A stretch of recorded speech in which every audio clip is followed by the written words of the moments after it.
Broadcasting from the business capital of the world, this is the Podcast Business News Network. It's amazing when you talk with somebody or you get to know them a little bit better, you learn so much. And everybody, as I've learned, is on a journey. This gentleman's journey, amazing. He is a prominent architect in the New York metro area.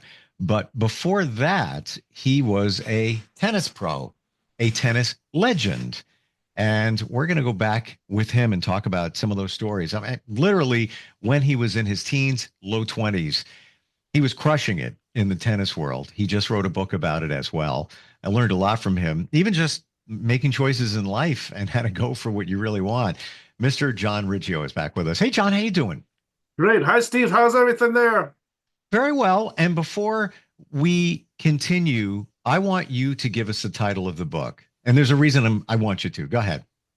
Yes, the title of the book is My Own Court, The Life Story of Tennis Legend John Riggio. And the reason I wanted you to deliver the title is tennis legend John Riggio. As I learned from you last time we got together, you don't just throw that term around. I'm radio legend Steve Harper. I don't know. Some may say I am, some may what, or the point is tennis legend. That title is only bestowed upon someone who's attained a certain number of wins, et cetera. Can we go back to that? Can you explain that again for us? Yes, the term tennis legend in professional ATP tennis, it has to do with the number of tournaments a player has won. So really, like in approximately the year 1989, I was playing in Sutton East in Manhattan, and my sponsor informed me that I passed the number of tournament wins for the title tennis legend. Wow.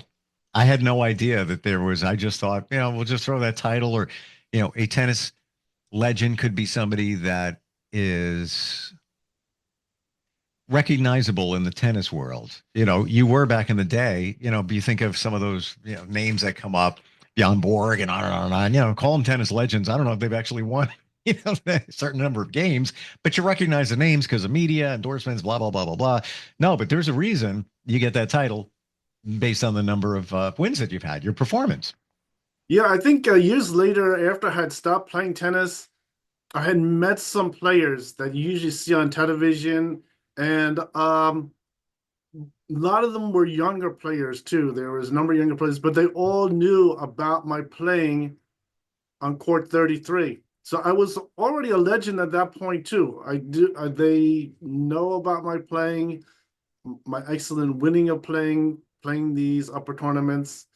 So I think as far as tennis goes, they do know about my playing, and in some ways that I am sort of like a legend as far as that's concerned, that people do remember my playing. So I think that was pretty good. And so yeah, the word legend is not only is it a term of how many tournaments you won, but I think since some people did know about my playing, I think this book also helps. It sort of relieves like an idea of players maybe saying they know I was playing, maybe some newer players or older players or players from different locations might have heard used to play at court 33 and I was an excellent player. This sort of pieces together that kind of a legend, though it's not like more like a myth or a legend. They could read this book and they could get the definite facts about it. I think even some things like the grandstand, all like little points like that, this pieces together those things. If they get an idea that there was some kid that was playing, and that's what was happening there back then. This sort of book does piece that together too. So I think that is something good. So I think I was happy about that. I think that worked really good.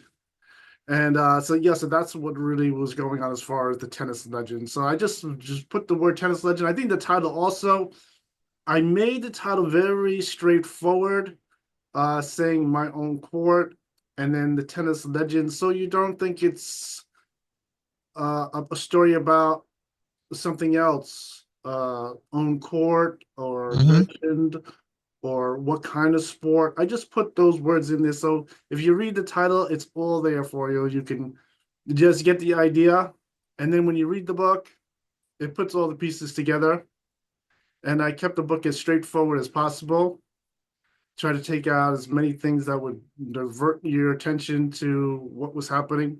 And I sort of gave also just like all kinds of interesting things people like to read about, different things, different little stories and points going through the book. And I want to get to the book. Just randomly, we'll pick some chapters and have you walk us through them. But I want to go back to something you said a moment ago. Court 33. Did I hear that right? Yes, yes, there was a Hmm. Court 33 at the National Tennis Center in Flushing, New York. And originally it was used as a practice court. But then in 1987, I showed up there at the Pro Center, like I was invited to play there, and they gave me that court as my own court to play with. I want to share with you if, for those that believe in numerology, and some say it's a science, numbers dictate our lives and future. As I've learned, the number three is a very powerful number to manifest. Nikolai Tesla only did things in multiples of three. Everything had to be divisible by three. All of his experiments, he had hundreds of patents. He invented the motor. He may have invented electricity. There's a gray line there between he and Edison and on and on.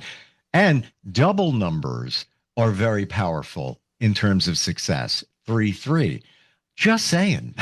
The fact that that is, the court that you were on, and you had so much success back in the day. Based on that, I'm not even surprised. But then I digress. I'm sharing what I've learned, and look up Nikolai Tesla. Pretty interesting gentleman there with his experiments. Do you want to pick up a chapter, John, and take a look at that? Sure, let me share this. Sure.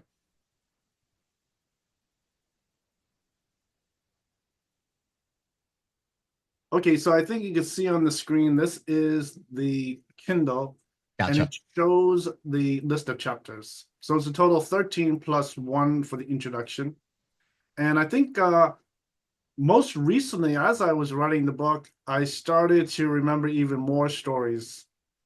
And one of them was really going from the sponsor from Mitsubishi and then moving forward from there. And I really didn't remember a lot of things.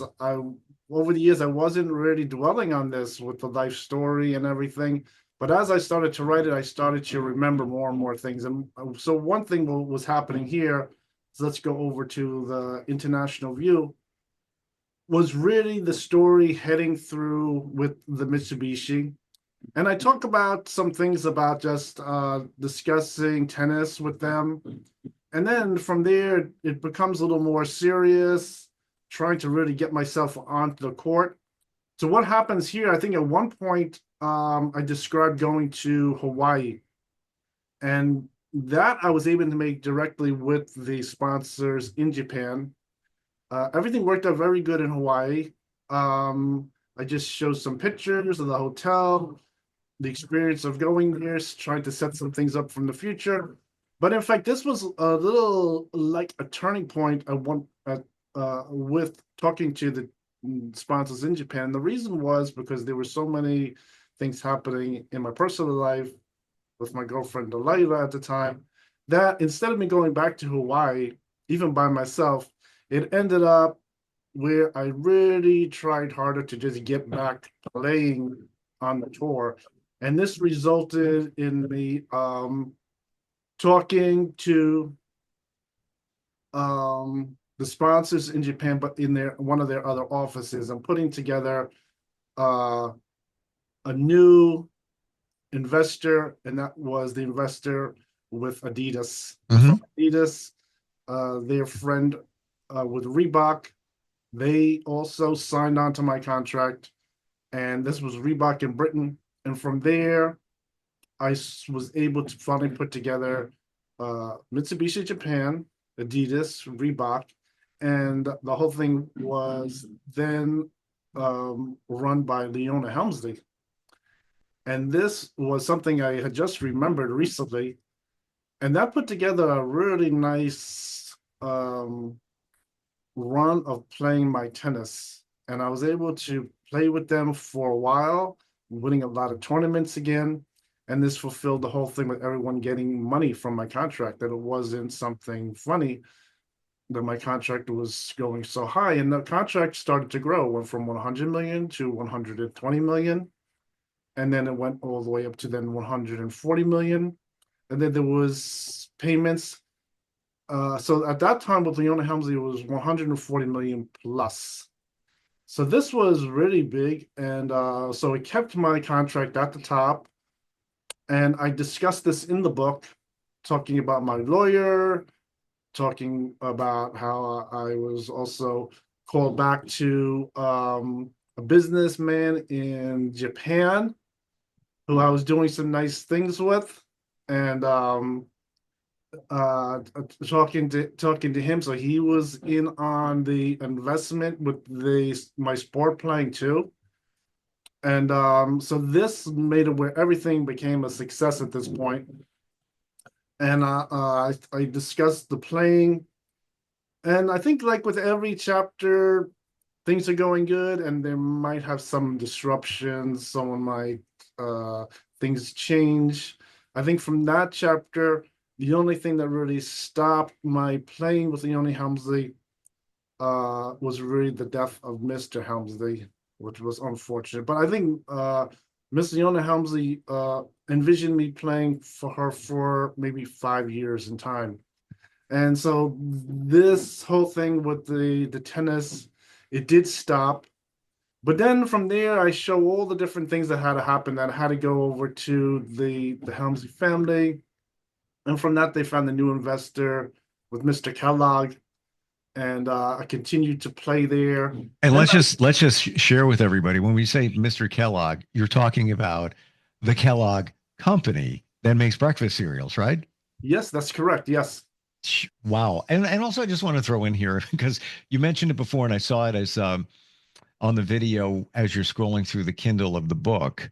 Your attorney was Hillary Clinton. Yes, that's correct. Yes, Miss Wow. Hillary Rodham Clinton was my attorney, and she was my attorney since my contract was sold to Perot, and she has stayed as my attorney, and going right through my contract, and everything worked out really good. And this she was able to make all of the contract deals. Everything went excellent. And so all these deals with Mr. Kellogg and everything like that did have to go through my lawyer. And all those things are really good. So not only did it benefit me, of course, it benefited my sponsors. I think on some of these contracts, they did try other lawyers on their side, Mm. tried some lawyers on the, say, the sponsors that they had with a Reebok and things like that, but they really couldn't connect. They did have some type of disagreement, and then the contract would just stay there. So what I had to do was I really had to call my own lawyer, and yes, Hillary Rankin is the lawyer that was able to make all those deals go ahead. Some of the deals with the different lawyers weren't going to go ahead; they stopped. So that is one interesting point. It wasn't like an easy sell. This, I think, originally the idea was also with the sale was the price of the contract, seeing if they could set it fully for a price maybe $180 million. Then they had to do paying in. And so overall, the contract really wasn't fully sold off. It was sort of still connected with all of the different sponsors, starting with the Mitsubishi Japan. So everyone stayed on, and the contract continued to grow. So this was really good. And it's described in the book here, some of all those different things, all the different problems, how I was able to solve the problems and was able to continue playing. I think there are some tragic things that took place in here with my sponsors that end up resulting with me having to stop playing. And this was going on at the time. So and I think last week I had talked about my other friend, Gina. And so with the at the time with the Leona Helmsley. I think my girlfriend was also she was another interest that she was uh could get in on this whole thing with the tennis and things like that. And so that was also another little piece that was taking place there. And this here, I think I have some different things, the ending chapter and of my different sponsors. So I think really here what happened was also I knew all the presidents. And somehow I knew all the presidents, and I describe in here some interesting stories even going through here. I think on the end to the end, just to say that, I don't know if uh, everyone's going to get to read the book, but they should. I think in the last chapter here with end to the end, it ends up with Mr. Donald Trump taking a look at my plan. And so the book Wow. didn't come out at any opportune time. I think Mr. Trump, I knew him years earlier with tennis, and I knew him going back many years. This is before The Apprentice show and before he was elected president. So this chapter was very interesting, was starting to connect into my architect profession. Well, let's go there.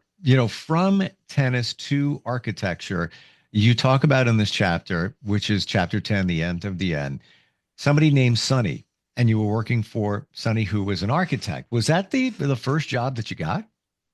It wasn't my first job, but what it was one of the first jobs I was able to get after I graduated college. Mm. And now his job was really like moonlighting. I always had this job on the side at night. I was always very eager to work on a lot of jobs, wanted to generate more money for myself to pay the bills and things like that. So I'd have like a job working for an architect, say from 9 to 5, and then I'd work this job on the side at night. And this job, I kept this job going off and on all the way up to after I was licensed. I was helping this other architect. There, I explained in the story, this architect really, he was mostly working in his family real estate business, but they had a really bad recession back in like 1992. There was a very bad recession in real estate, and he ended up having to sort of start his architect office, expand his architect office to generate more money. And that's where I came in to get that work that he needed, the extra work. So I helped him make the drawings. And I think at that time, one amazing thing was there was a lot of change in technology. I was able to take his office and switch the whole thing over to CAD on the computer compared to hand drafting. Mm. I put the whole drawing set together, made it more organized, and his office was doing pretty good as generating some money, making getting the drawings, getting some more projects, and his office continued to grow. He was able to do pretty good, and of course, it was with my help doing that. I think I was able to help out with his job. It just turned out that somehow his business somehow ended up with his family business. I explained in the book that he was selling some apartments, and that's how that happened with the whole thing with what I explained here with Looking oh. back at all the deals, the tennis career in itself, there's so many different pieces. So focusing on the endorsements, the deals, the contract, call it the contract. Looking back at it now, John, would you have done anything differently in terms of accepting a contract or changing it up? Anything stand out for you? Well, as far as the tennis contract is concerned, yeah, the whole thing with tennis contract, I think, start to get myself involved instead of it just getting sold through the sport industry. I did have to end up calling my own lawyer to help out with all these different things. And I don't know if that's a standard or not, but I think I learned a lot from that. I was able to help out. I was able to get my contract started. I think in the last chapter, into the end, really, was something I had talked about on the last show was something of things becoming more isolated for me. And even when I went back to play here, they had an official ATP match set up, and my previous sponsor was there. Two of my previous sponsors were there. There was still some kind of problems, and I think the problems are probably easy to solve. What it was, I think they needed to really just get some fresh coaches. They had to get some fresh coaches. I think I was finished with Anthony Cambria. Then I went to Tony Slonik, really to how to find another coach who could take over all these responsibilities. There probably aren't too many of them. You need usually like a master going up to a doctorate in sport education. They have to have all these abilities of a sport facility and connected into the ATP and things like that. There aren't too many people who could really do that. And I think just at that point, really Mm. was I'm thinking about it years later was really to refresh the whole thing was really to find new people to really keep my career going. In 1999, I was still young enough to play. I think at that time I was starting to get into maybe weightlifting too much, but I could still play tennis. I think the whole thing was really finding new people to really help me get just a few matches going. And so unfortunately, the last look at 1999 was it didn't really go to where I was able to start playing a whole run of tournaments again. It did just end. And so I think what happened was yeah, I think I started to get into like a thing with I was getting a little like isolated in the tennis, and the options of where to play were really reduced down. And I think that was a problem. So I think the real idea was really because I think with architect work, you're sort of sitting down, you're working at the computer, you're not getting up and traveling around too much and finding maybe new people. Maybe with tennis, I can find new coaches, a new facility location to play at.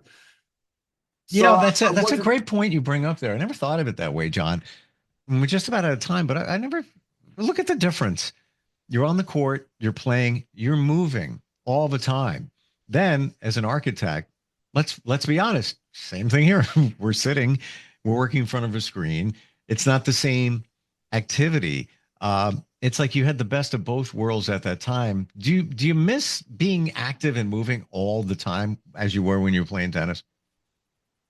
Um, well, I think right now I'm sort of generating my own tennis. Things are going on with the meetup group, Sure. and Oh so yeah, well let's share that with everybody. You still are connected with tennis, just not playing on the pro level.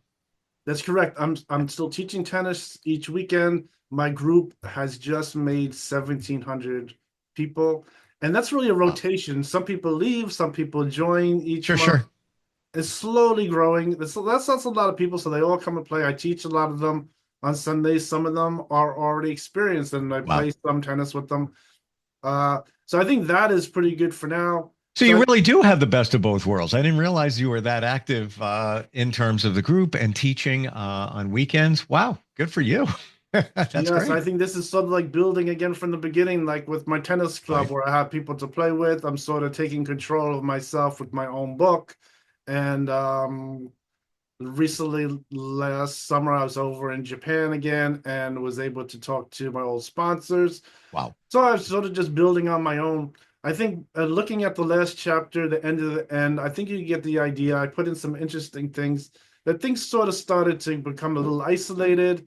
Even my sponsor, Mr. Trump, he was trying to call around to some people to see if we can get some games going, a new coach in there, and things like that. I think that little experience. He also there was my previous sponsor was involved with that too. He was calling me on the phone, and he was trying to see if I found new avenues to get some people to play with. In fact, I remember that's not in the book, but I remember talking to some friends I had at home, and they were sort of a little shocked Hmm. that no one could get me some pros to just play like 20 matches or something like that. They were at this point, I think their minds getting a little developed.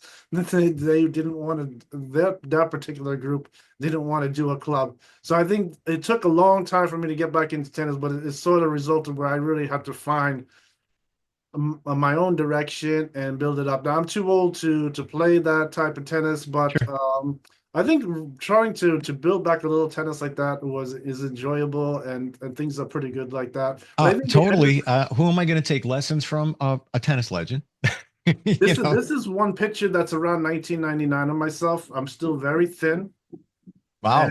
And yeah, I went over, I had this picture taken over at JCPenney, and I have this nice picture in the photo there. So I had a nice picture with a suit and a tie on and everything at that age. I was still going to the beach, had a little suntan, and this is one of my pictures, and I'm still in good health.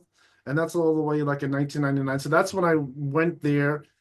And then as at the end, the strangest thing happened. There wasn't any tennis, but I was still exercising. And at the end, somehow, the high school, I was jogging there, and I saw them uncover some old trophies, and the trophies were buried in the dirt. And then I saw a car drive up. It was my old coach, Anthony Wow. Cambria, and they took these old trophies out of the dirt and he put them in the car. Because years ago, I was explaining in the book that they used to bring the trophies with either the postal service or the UPS, and they didn't put them in the office. They used to leave them outside. Right. So by the time my coach would get to his office, some of them were missing, and Yep. they ended up in the dirt on the side of the school. It's Years almost later, like they uncovered them. like a time capsule. You ever seen those Yeah. before? It's a John Riggio time capsule. We're out of time right now, John. Great having you on here. Love the book. I love the specific references in the book, and I believe I just saw in looking at it on screen here, a reference to the Broadway Mall. Now, we both just happen to be from Long Island, and that brought back memories right there for me. I mean, Broadway Mall in Hicksville, you're talking about uh, Delilah there, I believe it was. Yes. Just great book, a lot of inspiration. You can find it on Amazon. Just search out John Riggio, Riggio, and type in the word tennis. It comes up, or your website, johnriggio.com. John, thanks for having us on back here again today. And yeah, great stories, great memories, and inspirational. Really appreciate it. Oh, you're welcome, Steve. Talk to you later. Thanks.